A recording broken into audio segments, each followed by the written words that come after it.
오늘의 본문 말씀은 하나님이 진노하신다라는 말로 시작합니다. 하나님이 왜 진노를 하셨을까요? 우리 오늘 본문 18절 말씀, 오늘 본문의 시작인 18절 말씀을 같이 한번 다시 읽어보겠습니다. 시작. 하나님의 진노가 불의로 진리를 막는 사람들의 모든 경건하지 않음과 불의에 대하여 하늘로부터 나타나나니. 아멘. 하나님께서는 경건하지 않음과 불의에 대하여 진노하십니다. 이 경건하지 않다, 불의하다라는 것의 기준은 하나님이십니다. 사실 기준을 어디에 두느냐에 따라 경건하지 않은 것이 경건해 보일 수도 있고 불의한 것이 불의하지 않게 보일 수도 있는데 여기에서의 기준은 하나님입니다. 당시 로마의 세상 질서 혹은 지금 우리가 살아가는 이 시대의 가치관으로 경건과 불의를 따지는 것이 아니라 하나님의 뜻, 하나님의 말씀을 기준으로 경건과 불의를 판단하는 것입니다.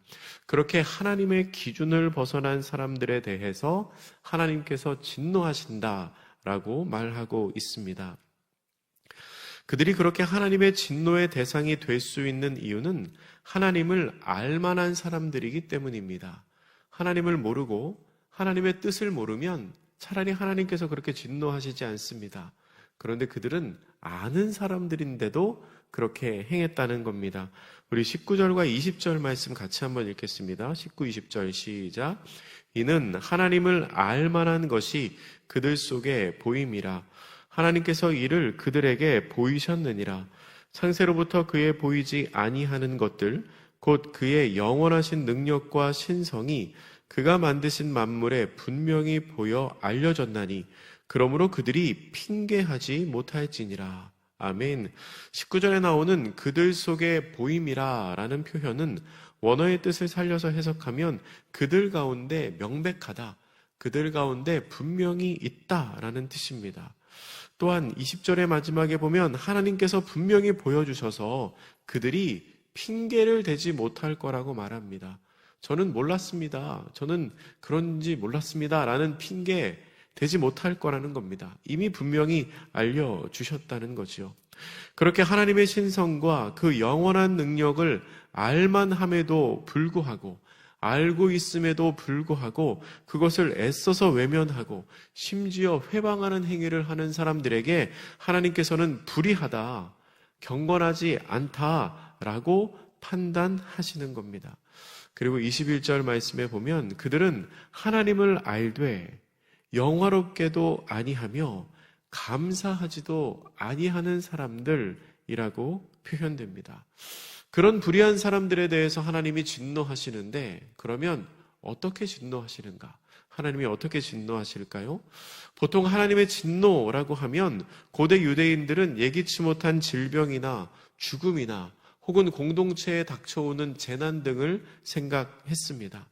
우리도 하나님의 진노라고 떠올리면 이스라엘 민족이 광야에 있을 때 하나님이 진노하셔서 불뱀을 보내시거나 그 불뱀으로 연병을 일으키거나 혹은 땅이 갈라져서 사람들을 삼켰던 그런 눈에 보이는 아주 대대적인 재난 같은 것 우리 기억할 수 있습니다. 그런데요, 오늘 본문에 나오는 하나님의 진노는 그 형태가 조금 다릅니다. 22절 이하에서 오늘 본문에 3번 반복해서 나오는 표현이 있습니다. 그게 뭐냐면 내버려 두사입니다. 내버려 두사. 24절에도 보시면 중간에 내버려 두사, 그들의 마음의 정욕대로 더러움에 내버려 두사 이렇게 나오죠. 26절에도 보면 또 나옵니다. 그들을 부끄러운 욕심에 내버려 두셨으니. 28절에도 나옵니다. 그들을 그 상실한 마음대로 내버려 두사. 그러니까 하나님이 그냥 내버려 두십니다. 바울은 죄악으로 가득한 인간들에게 하나님께서 진노하시는 방법이 그 사람이 무엇을 하든지 그냥 그대로 놓아두는 것. 그냥 그대로 놓아두는 것이 진노의 방법이라고 말합니다. 여러분, 이 진노는 아주 무섭습니다. 아주 무섭습니다. 왜냐하면 사도 바울이 오늘 본문 로마서에서 이것이 하나님의 진노라고 말해주지 않았다면 우리는 마치 그것을 하나님의 은혜라고 오해할 수도 있기 때문입니다. 야, 내가 이렇게 조금씩 거짓말하고 내가 이렇게 잘못하고 내가 이렇게 불의한다도 하나님 그냥 두시네. 은혜다. 하나님이 나를 사랑하시나 보다. 하나님이 나를 많이 사랑하셔서 내가 이렇게 잘못을 하는데도 너그럽게 용서하고 계시는구나. 은혜다. 라고 착각할 수도 있다는 겁니다. 하나님이 아무런 반응도 안 하셔서 마치 그 행위를 인정해 주시는 것처럼 보일 수도 있지만 그게 아니고 그러한 죄 가운데 계속 거하게 하는 그것이 그 사람에게 주는 형벌이라는 겁니다. 죄에 따른 진노의 결과가 무엇이냐? 바로 그 죄에 계속 거하게 하는 것이라는 겁니다. 쳐서 돌이키시는 게 차라리 은혜입니다. 그냥 내버려 두는 게 진노라는 겁니다. 이것은 하나님이 우리에게 하실 수 있는 가장 무서운 행동입니다. 부모가 자기의 자녀의 잘못을 알면서도 그냥 내버려 두는 겁니다. 자녀의 잘못을 알면 돌이켜야 되지 않겠습니까? 그냥 내버려 두는 겁니다. 가장 큰 진노이지요. 이 내버려 두사의 헬라어 원어는 파라도켄이라고 합니다. 이 단어의 원래 뜻은 넘겨주다라는 뜻을 가지고 있습니다. 그러니까 하나님이 붙잡고 하나님이 소유하고 있던 것을 다른 곳에 넘겨준 것입니다. 죄에게, 욕심에게 넘겨주었습니다. 근데 여러분, 하나님께서 넘겨주신 게 아닙니다. 사람이 하나님의 통제에서 벗어나서 자기 뜻대로 살고자 하는 결과로 자기 욕심에, 자기의 죄에 자기 스스로를 넘겨준 겁니다. 자기 스스로를 넘겨주었습니다. 무서운 것은 그러한 욕심과 죄에 빠져있는 인간을 하나님이 그냥 보고 계신다는 겁니다. 하나님이 하실 수 있는 가장 큰 진노입니다. 하나님께서 싫어하시는 죄의 행위 몇 가지가 오늘 본문에 나오고 있습니다. 첫 번째는 본문 22절 이하에 나오는 우상숭배입니다. 그들은 썩지 않을 하나님의 영광을 썩어질 사람과 새와 짐승과 기어다니는 동물의 영광으로 바꾸었습니다. 이것은 이방 종교의 영향을 받은 것입니다. 고대 근동의 우가릿 종교에서는 황소를 숭배하는 전통이 있었습니다. 이집트의 신으로 숭상되었던 아비노스는 그 모양이 들개, 개의 모양이었습니다. 그 밖에 새, 매의 형상, 그리고 뱀의 형상을 한 우상도 있었습니다. 이러한 이교도의 풍습을 따라서 이스라엘도 송아지를 만들어 섬겼던 적이 있었습니다. 그렇게 우상 숭배하는 것 하나님이 싫어하시는 죄입니다. 이러한 우상 숭배의 핵심은 눈에 보이지 않는 창조주이신 하나님을 눈에 보이는 피조물로 대체하려는 것입니다. 여러분, 그런 면에서 우리도 이 우상 숭배에서 자유로울 수는 없습니다. 우리가 황소의 형상, 개의 형상을 숭배하지는 않지만 우리 삶의 주인이 되시는 그 중심의 자리에 하나님과 예수 그리스도와 성령님이 아닌 다른 어떤 존재를 가져다 놓고 그것을 먼저 생각하는 것, 그것이 우리의 우상 숭배가 될 수 있습니다. 마땅히 하나님께 돌려드려야 하는 신뢰와 경배와 영광과 찬양, 우리의 힘과 열정과 에너지를 하나님이 아닌 다른 무엇인가에 쏟는 것, 그것이 우리 삶의 우상숭배가 될 수 있다는 겁니다. 하나님께서 싫어하시는 행위 두 번째는 26절 이하에 나오는 순리대로 쓸 것을 바꾸어 영리로 쓰는 것입니다. 보면 여자들도 순리대로 쓸 것을 바꾸어 영리대로 쓰고 남자들도 순리대로 여자 쓰기를 버리고 서로를 향하여 음욕이 부릴 듯한다 라고 표현하고 있습니다. 여러분, 이것은 동성애를 의미하는 겁니다. 하나님께서는 분명히 이 세상을 창조하셨을 때 남자는 여자에게 끌리도록, 여자는 남자에게 끌리도록, 그렇게 남자가 여자를, 여자가 남자를 가까이 하도록 만드셨는데 그게 아니고 그 순리를 거슬러서 행동한다는 겁니다. 하나님께서 세상을 창조하시고 이 세계에 질서를 부여하셨는데 그 창조 질서를 거스르는 행동을 하는 것, 하나님께서 진노하시는 죄라는 겁니다. 제가 지난 금요일에 뮤지컬 요한계시록을 봤습니다. 요한계시록 어제 토요일, 지난 금요일 해서 이틀 동안 여기 한밭제일교회에서 공연을 했었죠. 그 요한계시록 뮤지컬에 보면 소아시아 7교회가 등장을 합니다.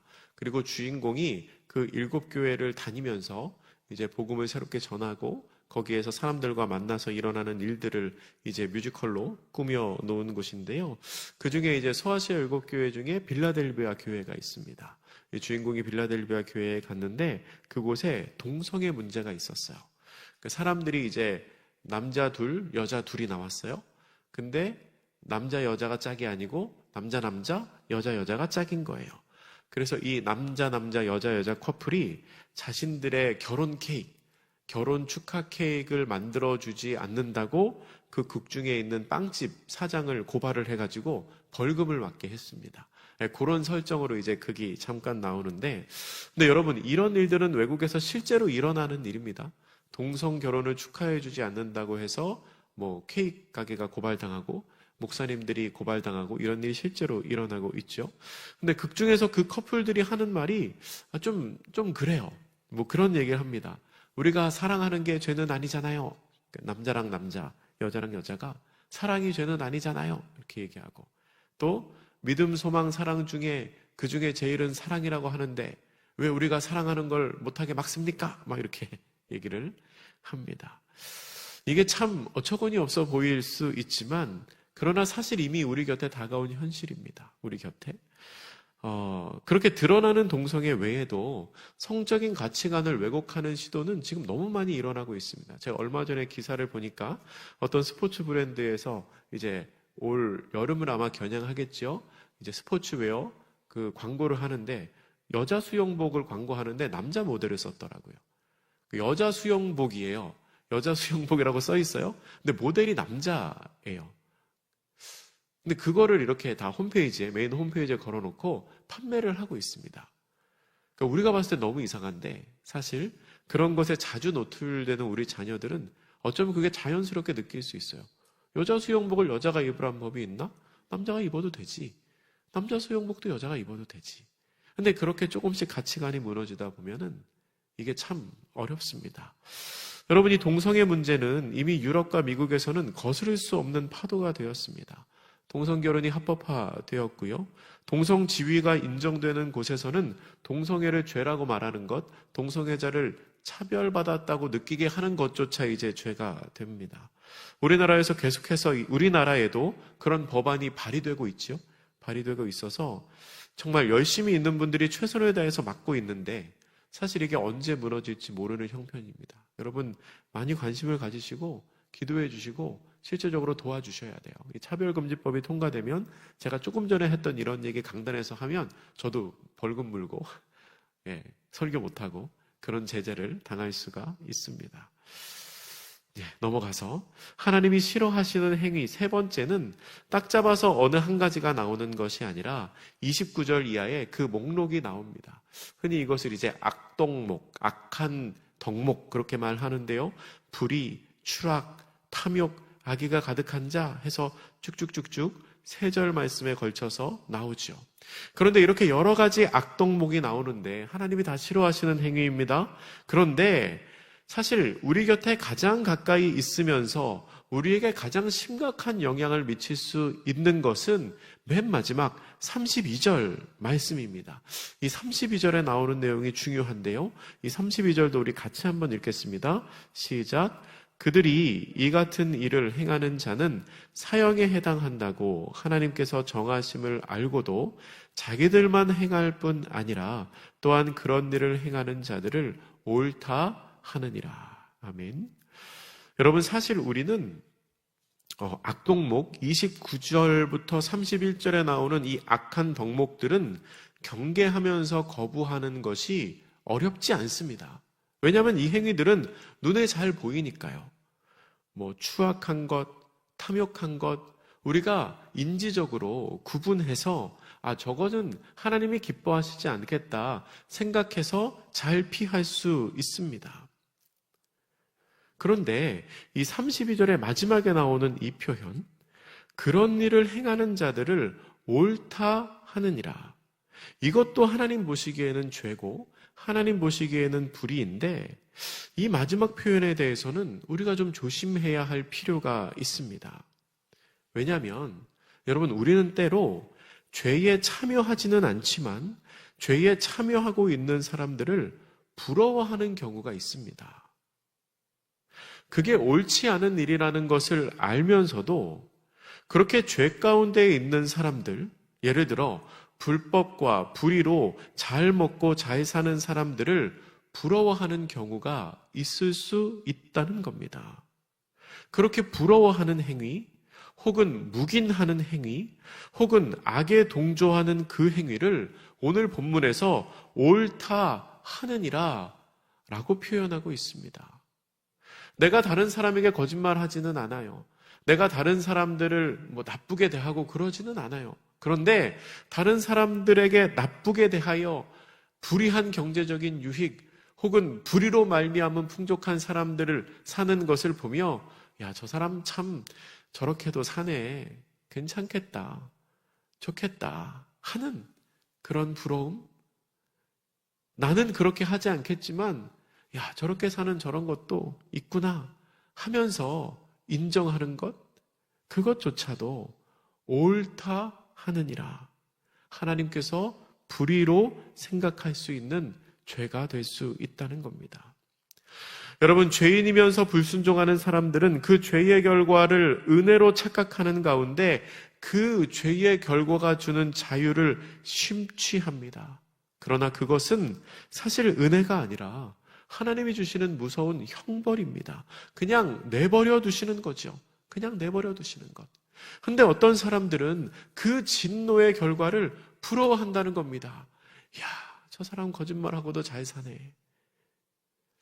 나도 저렇게 하면 안 될까? 하면서.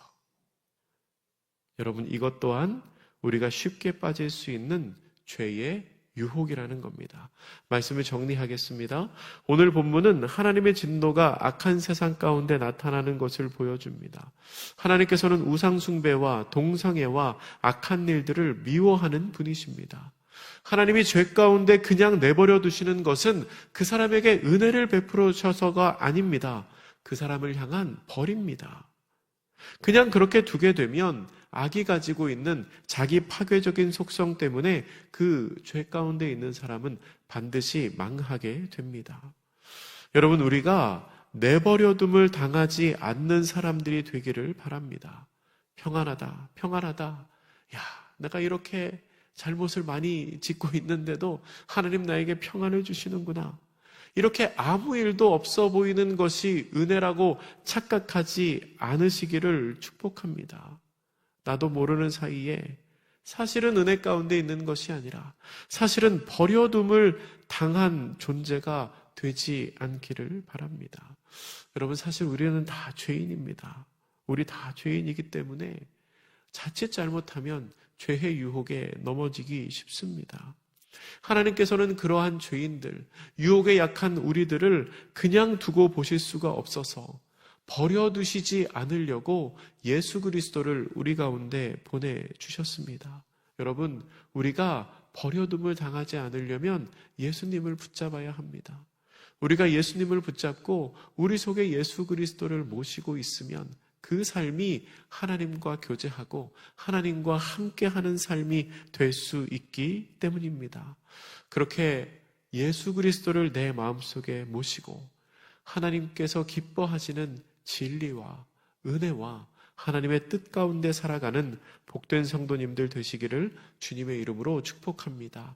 기도하겠습니다. 사랑의 하나님, 오늘 말씀을 통하여 하나님께서 진노하시고 하나님께서 싫어하시는 덕목들을 저희가 보았습니다. 또한 하나님께서 허락하시는 가장 큰 진노가 그냥 내버려 두시는 것이라는 걸 깨달았습니다. 주님, 우리가 내버려둠을 당하는 존재 되지 않게 하여 주시옵소서. 우리 안에 있는 예수 그리스도를 붙잡음으로 말미암아 늘 주님과 교제하고 동행하는 사람들 되게 하여 주시옵소서. 또한 우리 주변에 불의로 말미암아 당하는 진노를 평안이라고 여기며 행복이라고 여기며 살아가는 그렇게 착각하는 사람들이 있다면 우리가 손을 내밀어 예수 그리스도를 전하고 저들의 삶을 돌이킬 수 있는 은혜도 우리 가운데 허락하여 주시옵소서. 감사드리며 예수님의 이름으로 기도드립니다.